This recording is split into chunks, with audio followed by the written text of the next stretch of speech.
Hello friends, स्वागत है आपका अपना YouTube channel study with Mukesh GS में। आज हम लोग बिहार पुलिस का प्रैक्टिस सेट 4 देखेंगे। यह प्रश्न हर दिन सुबह 7 बजे 50 प्रश्नों के साथ अपलोड किया जाता है। यह जो प्रश्न है बिहार शिक्षक बहाली, बिहार दरोगा से संबंधित, ये सब के लिए इम्पोर्टेंट होने वाला है।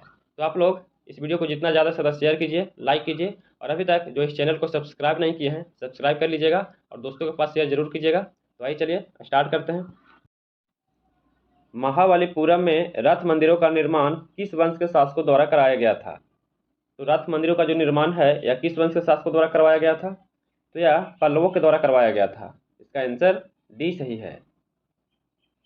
कुषाण शासक कनिष्क बौद्ध धर्म की किस शाखा का अनुयायी था? तो कुषाण शासक कनिष्क जो था वह बौद्ध धर्म के किस शाखा का अनुयायी था? तो यह महायान का अनुयायी था। इसका आंसर बी सही है। अगला प्रश्न है, नवीनतम खोजों के अनुसार सिंधु घाटी सभ्यता का सबसे बड़ा नगर कौन था? तो नवीनतम खोजों के अनुसार सिंधु घाटी सभ्यता का सबसे बड़ा शहर कौन था? सबसे बड़ा जो शहर था वह राखीगढ़ था। इसका आंसर सी सही है। अगला प्रश्न है, पुस्तक द स्पिरिट ऑफ इस्लाम के लेखक कौन है? तो द स्पिरिट ऑफ इस्लाम है, इसका लेखक कौन है? तो इसका लेखक सैयद अमीर अली है।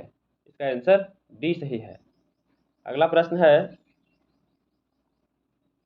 ब्रिटिश हाउस ऑफ कॉमन्स का चुनाव लड़ने वाला प्रथम भारतीय कौन थे? तो ब्रिटिश हाउस ऑफ कॉमन का चुनाव लड़ने वाला जो प्रथम भारतीय था वह कौन था? तो वह व्यक्ति दादा भाई नौरोजी थे। इसका आंसर डी सही है। त्रिपुरी संकट के बाद कांग्रेस का अध्यक्ष किसे चुना गया था? तो त्रिपुरी संकट के बाद कांग्रेस का जो अध्यक्ष चुना गया था वह राजेंद्र प्रसाद को चुना गया था। इसका आंसर सी सही है। अगला प्रश्न है, स्वतंत्रता आंदोलन में लीडर समाचार पत्र निम्नलिखित में से किसने शुरू किया था? तो लीडर समाचार पत्र जो है यह किनके द्वारा शुरू किया गया था? तो यह मदन मोहन मालवीय के द्वारा शुरू किया गया था। इसका आंसर सी सही है। अगला प्रश्न है, नगर और उनके संस्थापक के नाम से सही जोड़ों का मिलान करना है। एक तरफ नगर है और एक तरफ संस्थापक दिया गया है। मुंबई का संस्थापक रोनाल्ड ओजियर हैं, यह बिल्कुल सही है। कलकत्ता का जॉब चार्नक है, ये भी सही है।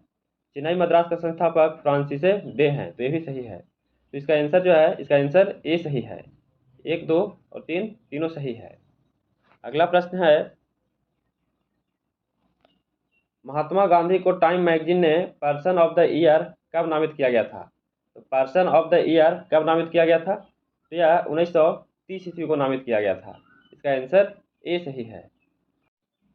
जब महात्मा गांधी की हत्या हुई थी तब किसने कहा था, कोई विश्वास नहीं करेगा कि ऐसे शरीर और आत्मा वाला कोई आदमी कभी इस धरती पर चला था? तो यह किसके द्वारा कहा गया था? यह कथन अल्बर्ट आइंस्टीन के द्वारा कहा गया था। इसका आंसर सी सही है। अगला प्रश्न है, किसी राज्य में पंचायतों के निर्वाचन की तिथि की घोषणा कौन करता है? तो कोई भी राज्य में पंचायतों के निर्वाचन के लिए इसका तिथि का घोषणा कौन करते हैं? इसकी घोषणा राज्य निर्वाचन आयोग के द्वारा किया जाता है। इसका आंसर बी सही है। अगला प्रश्न है, रविंद्रनाथ टैगोर को नाइटहुड की उपाधि ब्रिटिश सरकार ने कब दी थी? उन्होंने 1919 में वापस कर दिया था। तो उन्हें कब मिला था? तो नाइटहुड की उपाधि जो है रविंद्रनाथ टैगोर के इन्हें 1915 ईस्वी में दिया गया था। इसका आंसर बी सही है, जो 1919 में वापस कर दिए थे। अगला प्रश्न है, मुस्लिम लीग का अगस्त प्रस्ताव के संबंध में क्या रुख नहीं रहा है?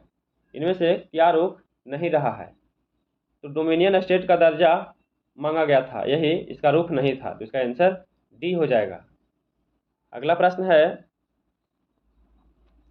वर्ष 1928 में चंद्रशेखर आज़ाद के नेतृत्व में किस स्थान पर हिंदुस्तान रिपब्लिकन एसोसिएशन का नाम बदलकर हिंदुस्तान सोशलिस्ट रिपब्लिकन एसोसिएशन कर दिया गया था? यह किस स्थान पर नाम बदला गया था? तो यह दिल्ली के फिरोज शाह कोटला मैदान में इसका नाम बदल दिया गया था। इसका आंसर सी सही है। अगला प्रश्न है, वर्ष 1887 के बाद लॉर्ड डफरिन ने भारतीय राष्ट्रीय कांग्रेस को क्या कहकर संबोधित किया था? तो लॉर्ड डफरिन ने भारतीय राष्ट्रीय कांग्रेस को क्या कहा था? तो इसे राष्ट्रद्रोहियों की संस्था कहा था। भारतीय राष्ट्रीय कांग्रेस को क्या कहा था? राष्ट्रद्रोहियों की संस्था कहा था। इसका आंसर बी हो जाएगा। अगला प्रश्न है, निम्नलिखित में से किस आयोग समिति का संबंध ब्रिटिश भारत में अकाल से नहीं है?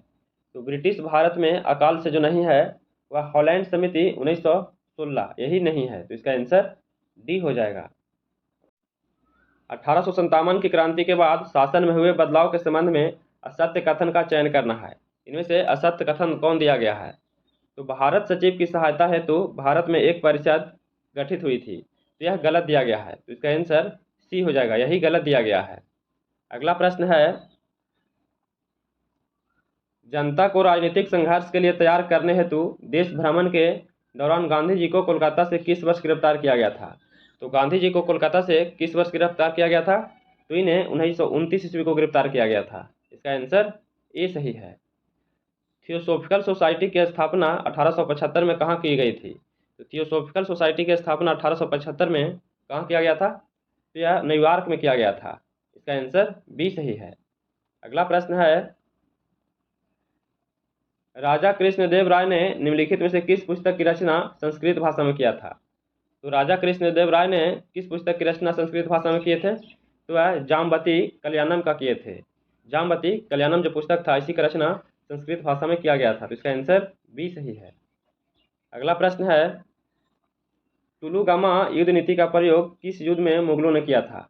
तो टुलुगामा युद्ध नीति का प्रयोग जो है यह किस युद्ध में किया गया था?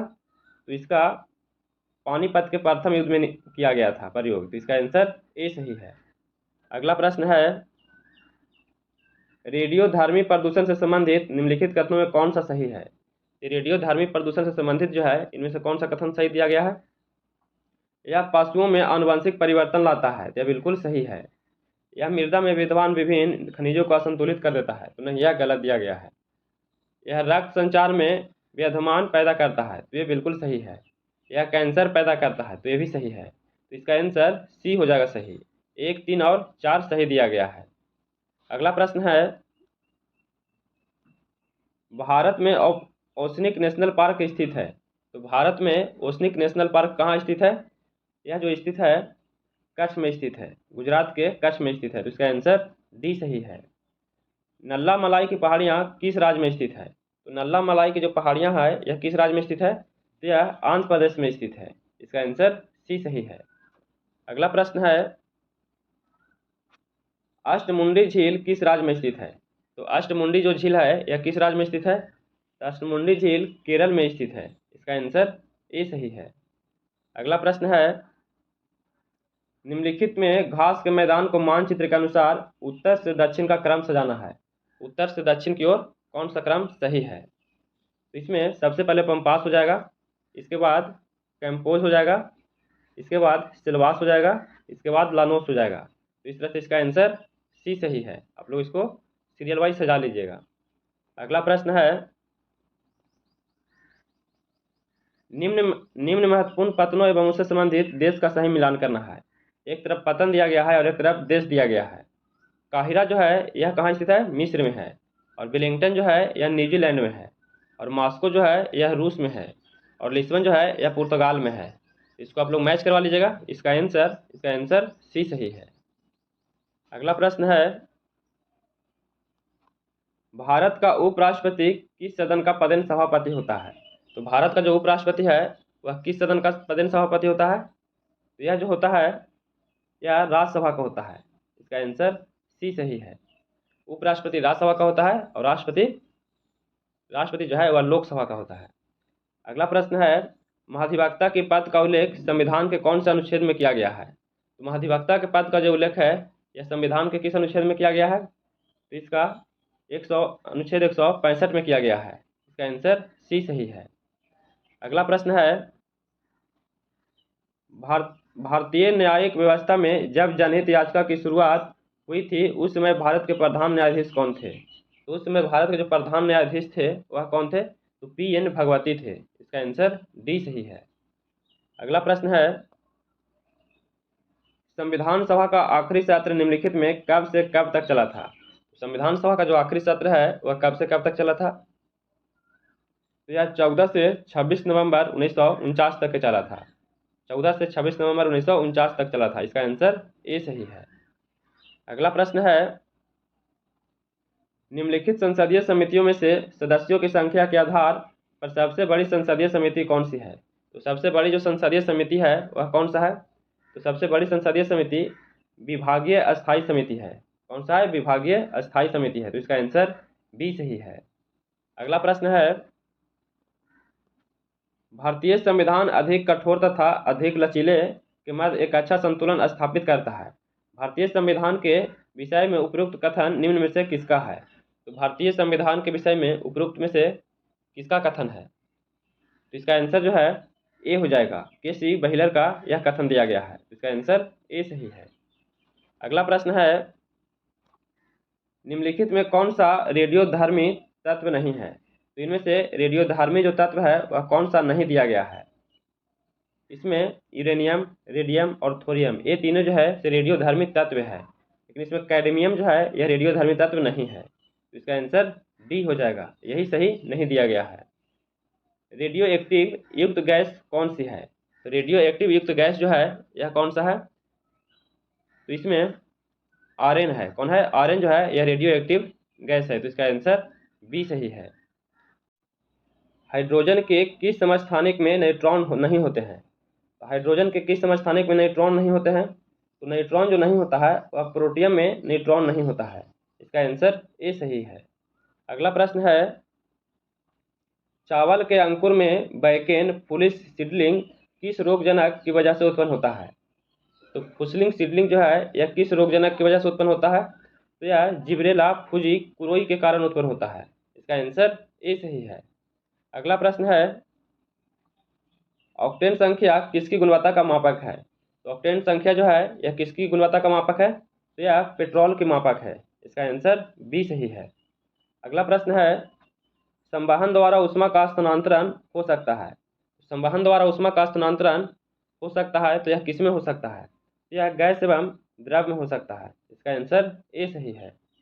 अगला प्रश्न है, निम्नलिखित अवस्थाओं में से किसमें गीले कपड़े सबसे जल्दी सूख जाएंगे?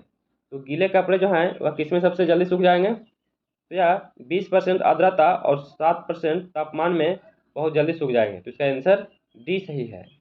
अगला प्रश्न है, मनुष्य के आहार नल का कौन सा प्रमुख भाग नहीं है? तो मनुष्य के आहार नल का कौन सा प्रमुख भाग नहीं है? तो यह यकृत नहीं है।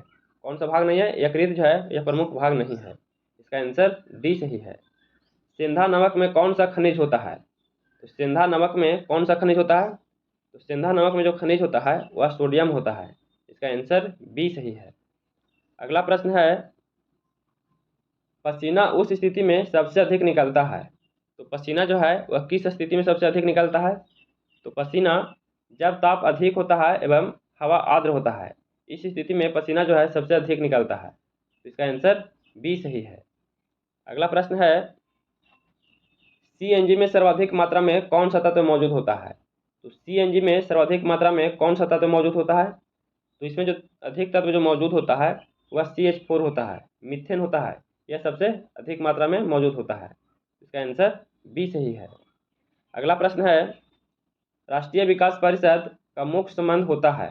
तो राष्ट्रीय विकास परिषद का मुख्य संबंध होता है तो यह पंचवर्षीय योजना के अनुमोदन से होता है, इसका जो संबंध है पंचवर्षीय योजना के अनुमोदन से होता है, तो इसका आंसर ए हो जाएगा। अगला प्रश्न है, हरे पौधे में प्रकाश संश्लेषण की अप्रकाशित अभिक्रिया क्लोरोप्लास्ट में कहाँ संपन्न होती है? तो अप्रकाशित अभिक्रिया जो है यह क्लोरोप्लास्ट में कहाँ संपन्न होता है? तो यह संपन्न केवल स्ट्रोमा में होता है, केवल स्ट्रोमा में होता है, तो इसका आंसर डी हो जाएगा। अगला प्रश्न है, जठर ग्रंथियों द्वारा स्रावित हाइड्रोक्लोरिक अम्ल एंजाइम की क्रिया को आसान कर देता है। तो एंजाइम की क्रिया को आसान कर देता है वह पेप्सिन कर देता है। कौन करता है? पेप्सिन करता है, तो इसका आंसर ए सही है। नेक्स्ट प्रश्न है, निम्न में से कौन सा तत्व प्रोटीन संश्लेषण के लिए अनिवार्य है? इनमें से कौन सा जो तत्व है वह प्रोटीन संश्लेषण के लिए अनिवार्य है? तो इसमें नाइट्रोजन जो है यह अनिवार्य है, तो इसका आंसर डी सही है। अगला प्रश्न है,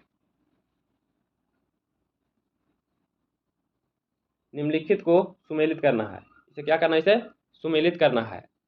हिस्टोलॉजी जो है इसका संबंध ऊतकों का अध्ययन से है, और न्यूमरोलॉजी जो है इसका जो संबंध है वन के वृक्षों के अध्ययन से है, और पेडोलॉजी जो है इसका संबंध झीलों तथा अलवनीय जलीय पादपों से है। और सिल्वीकल्चर का जो संबंध है, इसका संबंध मृदा संबंधी अध्ययन से है। इसको आप लोग मैच करवा लीजिएगा। इसका आंसर ए सही है। अगला प्रश्न है और आज का अंतिम प्रश्न है, निम्न में से किसे पादप एवं जंतु का संयोजक जीव कहा जाता है? तो पादप एवं जंतु का संयोग जीव किसे कहा जाता है? तो यह इवलिना को कहा जाता है। इसका आंसर सी सही है। तो कैसा लगा वीडियो? अगर ये वीडियो पसंद आ रहा हो तो please like share and subscribe कीजिएगा, दोस्तों के पास शेयर कीजिएगा। फिर मिलते हैं नए वीडियो के साथ। जय हिंद।